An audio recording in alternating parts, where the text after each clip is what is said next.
Brother Yaqoob, it's really a great pleasure meeting you again. And it's well over 30 years since we met the first time. Indeed, yes. Yes, Subhanallah. Now, we met before and we probably sat and talked, but I never asked you this question.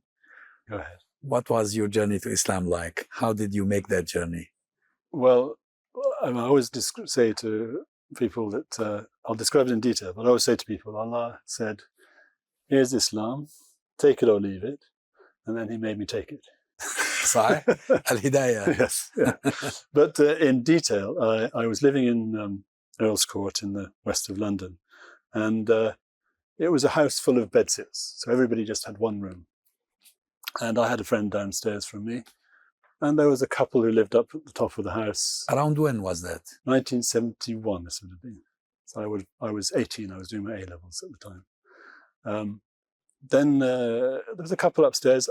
I knew them just to say hello on the stairs as we passed. And but one day I needed some bowls. I had a friend, a couple of friends I think came. I needed some bowls to give them food in. I borrowed something from them.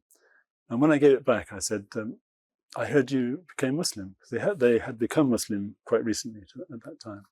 And they said, yes, we did. I said, do you have any books? And I didn't even know the word Islam at the time. I only knew the name Mohammedanism, which is, the equivalent to Christianity, so to speak. And they said, no, sorry, we don't have any books. There aren't really many books in English, but come in and talk. So I went in, I talked, I went back again. The time for the salah came, time for prayer came. So my brother Abdul Ghaffur, he went and did his wudu in the sink in the corner, did his salah, came back. I said, okay, what was all that? He said, that's something we do 5 times every day. 5 times every day, that's something.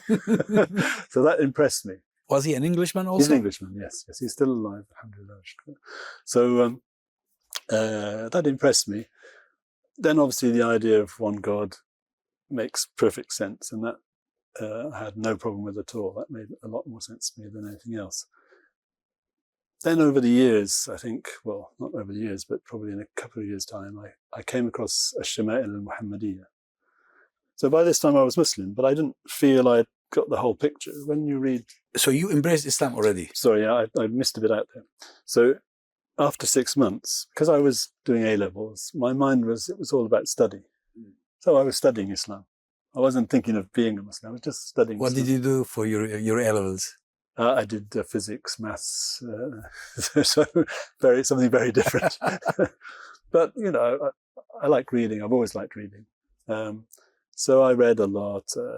I met some Muslims. I used to go to, they had a zawiya.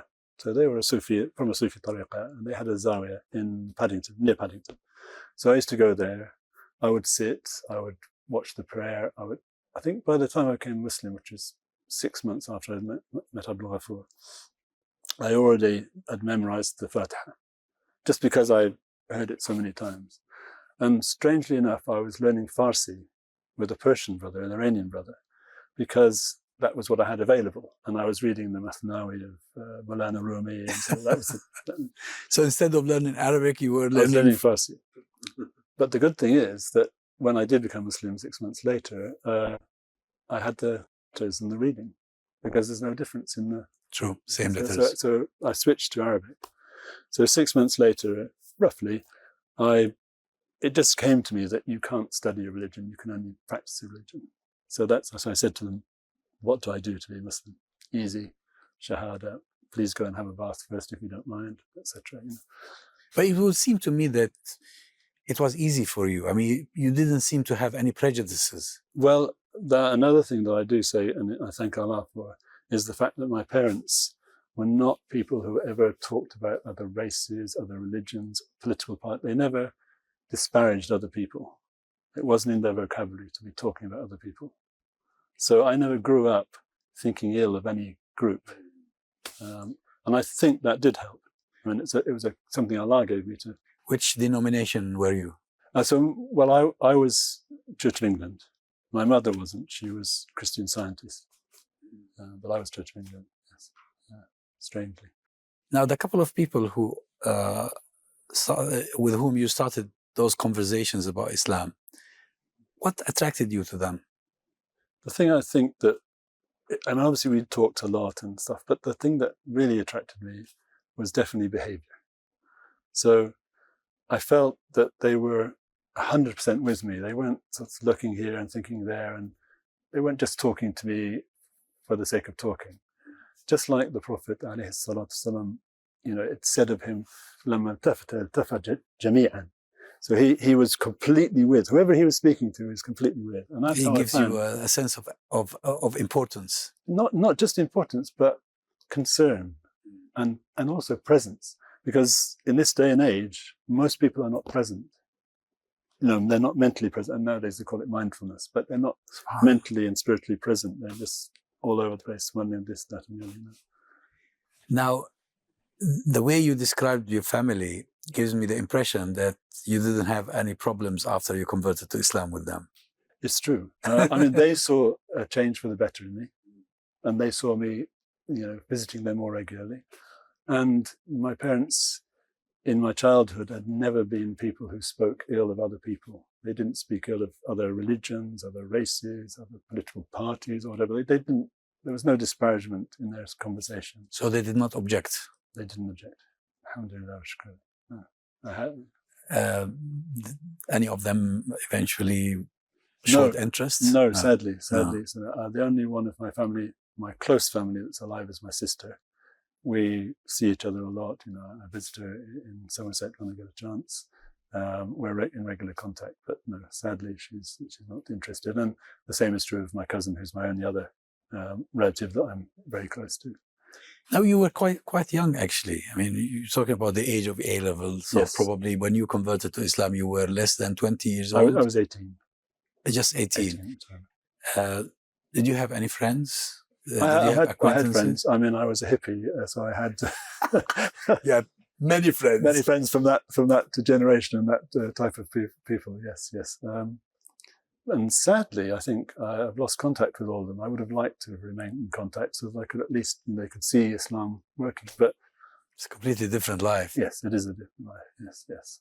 I probably stayed in touch with some of them for a little while, but not over the years. I came to the UK in 1974 as a young man to do my A-levels. So 2 years after I became Muslim. Yeah. I can tell that probably in your case, there wasn't really that much attention on the part of the Muslim community for reverts, or was there? Probably not. But in those days, when you went to the Islamic Centre in Regent's Park, it was a house, not... Yeah, it was just the beginning. Exactly. And I don't know if you remember the director, the Raja of Mahmudabad. Mm. So I didn't know him, but I had some people talk to me about him. Yes, he was a very friendly person. So you could go there and you could talk to him and you could learn from him and you could see his courtesy, which again is that thing of courtesy that you see in Muslims. Adab, and really with him, he was very much like that. And he was, like I said, a friendly person. So it was a much more kind of smaller environment than it is nowadays.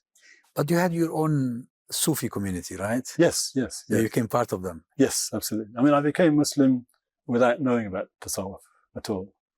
So that's how I entered Islam. And then subsequently, I understood from what people were doing and saying that there was this thing called tasawwuf, and so then I read more about it. Now, you learned Farsi first. Yes. And then learned Arabic. Yes, although my Farsi was very minimal, and I quickly switched to Arabic. So yeah, but your Arabic is quite good, actually. Alhamdulillah. Is it because you lived in an Arab country, or? No, I've had a lot of Arab friends, so I've learnt from many people from all over the Arab world. But also, I read all the time in Arabic, and nowadays that's even easier because you want to look things up, you look them up in Arabic on the internet. So I on my phone I have probably 300 or 400 books in Arabic, all scanned, old texts and things. I have a decent library at home of Quran, Tafsir, Hadith, and things like that. Now, when I met you in the early 90s, yes, you were involved in a project for Palestine. Yes, indeed. You've been to Palestine, right? No, I haven't been. You to haven't? Palestine. No, I haven't. No. My brother-in-law has been a couple of times and keeps telling me I should go, but I haven't. Now, since then, it's been really a while. How do you find the UK? How do you find the situation of Muslim reverts in the UK? Has it changed a lot? Has it improved? I suppose there are a lot more facilities for them nowadays. So I just came across yesterday something called the Convert Muslim Society and another one called the Cambridge Crescent. So these are both societies that aim to give help to new Muslims, help them in, because probably in the old days there wasn't a lot of assistance. If somebody became Muslim, they were pretty much on their own. I was lucky to be in a community, so I wasn't on my own, I was helped. But I have seen people who have found it very difficult because they've been isolated. I think that's less the case now, partly because of the internet, and partly because there are so many more new Muslims and so many more Muslims themselves, so many more mosques. When I became Muslim, there were probably 5, 6 mosques in London. Now there are, goodness knows how many, well, probably on the way to 100. And all over the country, and all over not just in one place. Wherever you go, there, you can find something. Now, you told me earlier that you started with Ash-Shama'il. Yes. Was it translated into English? Actually, I started with Muwatta Imam Malik. Muwatta Imam Malik? Yes. It was in English at the time? No, it was in Arabic. And so the very first contract I had with Arabic was I had a copy of the Quran, Mushaf, but with Urdu and English and Arabic, all in 3 columns. And it just gave me the ability to compare the Arabic with English and start to get some vocabulary. So at the time I was learning Arabic, that was helping me. That was my first contact with Arabic. Then the Muwatta, because all the people I became Muslim with, they were Maliki. And I went to Morocco in early 72. So again, came into contact with Arabic there, again, all Maliki. So that was my initial contact with fiqh. Then I started to read other things. I think I might have read Shifa al-Qadi Iyad. Maybe around that time started looking at that. But the Shama' al-Muhammadiyya is, because it's small and concise, very easy to read. And it just opened my eyes. It's such a beautiful description of the Prophet ﷺ. And I know it's all individual hadiths, but the one at the beginning, Sayyidina Ali, it says, "Man ra'ahu badihatan habahu, wa man khalatahu ma'rifatan ahabbahu." Whoever saw him all of a sudden was like in awe of him. But whoever lived with him and mixed with him loved him. What better description can you get than that? Yeah, brilliant. From veneration to love. Yes, exactly. And also love because, not love because you've put him on a pedestal, but a love because this is a human being, but what a human being. A human being that knows how to deal with everybody. So the thing that came to my mind the other day, a man came to him and the man was quaking in his boots, so to speak. And the Prophet ﷺ turned to him and said, take it easy. I'm just the son of a woman who used to eat qaddid, dried meat. I mean, that's so beautiful, to be able to say that and put somebody at their ease like that. It's a skill, but it's something in the heart as well. Now, I want to ask you something that has always interested me to know. Why do Westerners generally, or in the past probably, not more than today, yes, were attracted into Islam through Sufism? I think there are a number of reasons, but I would imagine partly because Christianity isn't a system of rules. So it doesn't have a fiqh like we have in Islam. So there aren't all these rules and regulations. There may have been in the Middle Ages more to some extent, but not there. So Sufism is something that's saying it's about God, which is the central point of Islam. It's about God. So it gives them a way of seeing something that's not purely regulation. And I think that's something we have to really bear in mind when we're talking to non-Muslims, is that if you start trying to convince people that they shouldn't do this and they shouldn't do that, you're on the wrong track. What you should be trying to convince them is there's only one God and you need to worship him. And it's for your own sake. So once you look at the fiqh and you understand that you have these masalih that are in everybody's interests, Allah's not forcing you to do something that's, a massive burden for you. He's asking you to do something which will bring you happiness. Sa'adat la'badiyya, eternal happiness. Of course, in the early 70s, when you converted to Islam, Martin Lings was a major authority here among the Muslim converts, and especially with his book on Sirah. Yes, I didn't know him. I did meet him, but I didn't know him well, and I never read his book on Sirah until recently, in fact. And I think that was because I was very focused on Arabic language in the early days. So I was trying to find everything I could in Arabic, just to practice my Arabic and improve my Arabic. Of course, if you knew Arabic, you just go to the Arabic references. Yes. Now, what about challenges? Were you met with any challenges after you met Yes, Islam? absolutely. I mean, I found Islam difficult myself at the beginning. I found the discipline difficult, the discipline of 5 prayers. The discipline of not going out and just enjoying myself and things like that. The prohibitions. Yes, the prohibitions, exactly. So partly the regularity, what they sometimes call the divine monotony of 5 prayers a day and Ramadan every year, and etc. And partly just the sudden change of a culture shock, really, of not being able to do what I wanted to do. And I wasn't probably hedonistic person in those days. I wasn't, seeking pleasure all the time. But you know how the way the nafs works is, if you tell it not to do something, it'll say, "I want to do it now." The self is always like that. It's within me. Yes, yeah. So I mean, the thing about Islam is that it challenges your desire for absolute freedom. So the self wants absolute freedom, but Allah says no. This absolute freedom is your destruction. That's going the wrong direction. Whereas what you need is, just as a horse needs to be trained so that you can ride it, same with the self, it needs to be trained so that it's not in the way when you're trying to face Allah.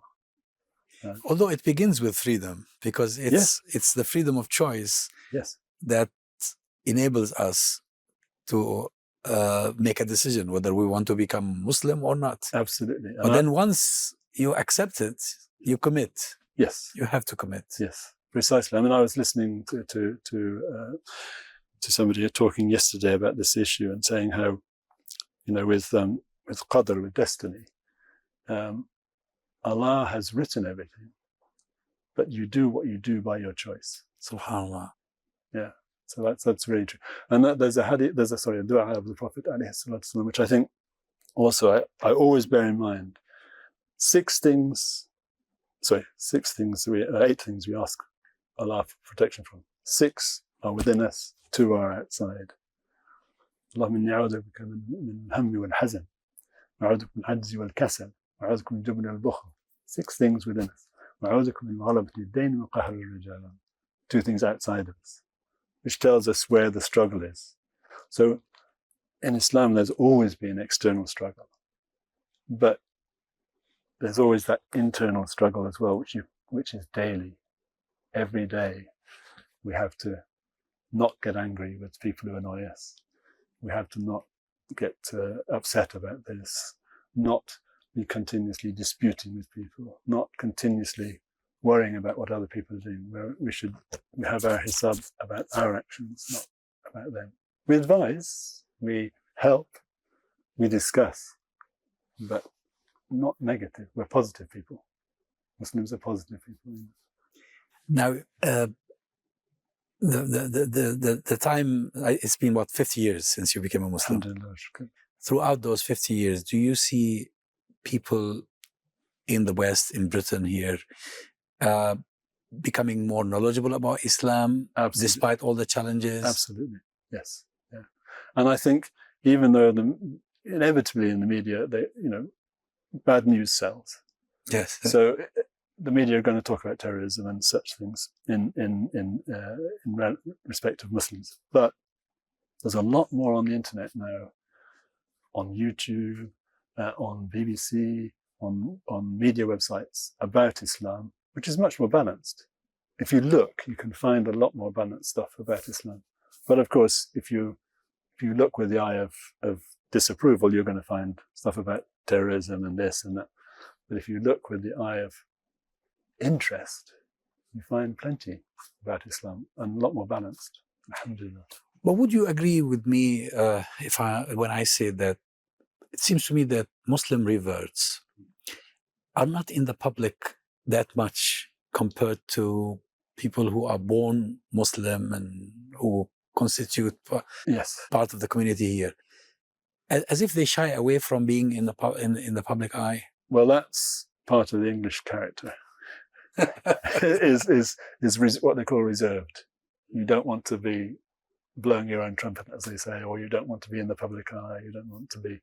That's just, I think, typical English nature. There are people who are not like that amongst the British and the English, but it's certainly my nature. Is I did think a lot before I came to do this talk with you. For the same reason. For the same reason, but in the end, I thought, well, it's for Allah, not for me, so I should do it. Although I would have thought that if Muslim reverts appear more in the public, asserting their new identity, I would agree with you. It would help a lot. I would agree with you. I think that there are a lot of things we need. Yes, people in the public eye who are from this culture, know this culture, and can speak to this culture, and for this culture even. Just as I also think we need scholars, not on public platforms, in the community, talking and rubbing shoulders with people as they did, so that knowledge and fiqh and these things are just second nature. They're not some strange thing that you have to study. You're hearing about it all the time.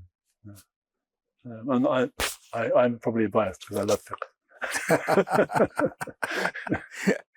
So you moved away from Sufism now? No, I think fiqh and Sufism go together. They go together? Absolutely. Yeah. Because all the great Sufis, they say,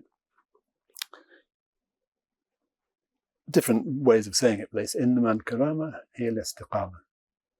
إنما الكرامة هي الاستقامة. So, the true saintly miracle is not some great thing that happens. It's staying true to Islam, staying true to the Quran, staying true to the Prophet. So the two things are not separate to me. Are you part of a community of reverts, or are you on your own? No, I have a lot of connections, and I try and keep connections because I need them as much as anybody else does. I need, to have that, reviving spirit of other people. Alhamdulillah. So yes, I keep touch with a lot of people, but I can't claim to be part of a particular community. Brother Yaqoob, it's really been a pleasure meeting you and talking to you. Alhamdulillah, it's my pleasure. Alhamdulillah. Thank you very much. Thank you. Jazakallah khairan.